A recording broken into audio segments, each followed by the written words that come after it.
Why did Mr. Beast turn down $1 billion? Like, yeah, you know, $1 billion if we could own the channel and the companies and stuff like that. I'm gonna go over why I think Mr. Beast turned down $1 billion from a business perspective, and we'll go from there. So Mr. Beast, whose real name is Jimmy Donaldson, revealed a couple months ago, it was like 5-6 months ago now, that he received $1 billion offer to sell his entire empire. Including all of his channels, including all of his businesses, everything, anything under Mr. Beast's name. Now, his channel has over 100 million subscribers. No way! And while he didn't say anything else about the potential buyer, he did say it was a legitimate offer, and he denied it.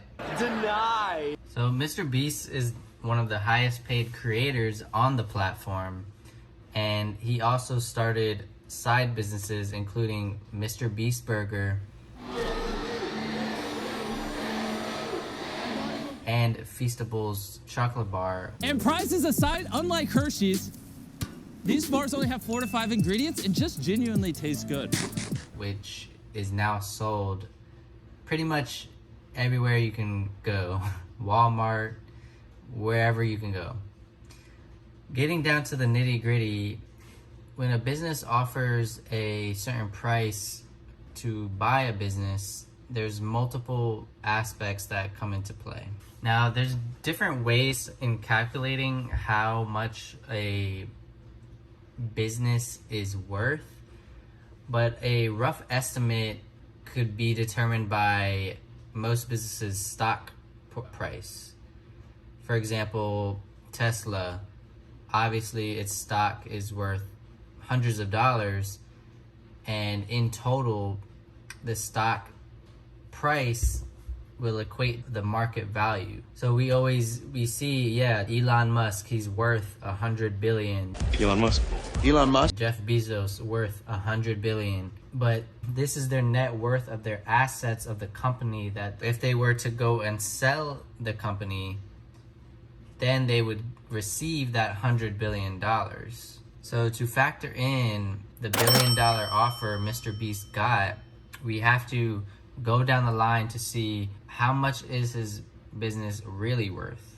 So the first step would be to perform a financial analysis.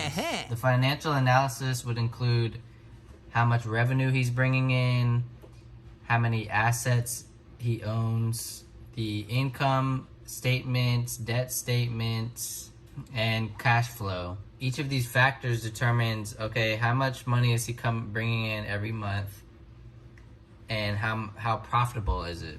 Profit, profit, profit! Number 2 would be assessing the market value. How much is his business really worth in comparison to the market? And honestly, this is the big one here, because Mr. Beast is so unique, you might as well call him the modern day Disney. And the market value is almost equivalent to that of a corporation, media corporation. Think Wall Street, think New York Times, think LA Times, whatever media company, BuzzFeed, all these media companies. Assess his business in comparison to theirs and see how they value each other. An important note here on the market value is that Mr. Beast has over 100 million subscribers. Are your minds blown? Attention is the new currency here. Next, we'd have to associate the risk and evaluate the risk. So what comes with buying the business? What are the risks associated with it? Obviously, for Mr. Beast, the risk may include safety hazards. Safety hazards, violations, dangerous birds. What's the potential for the future of his business? Can he keep it on? Can he keep it going at the same rate he's going? How is he going to innovate? All of these factors include the evaluated risk. And next would be determining the offer price based on the financial analysis. So he was offered $1 billion, but how much is he really bringing in month over month, year over year? And how would that be calculated into how much his business is worth?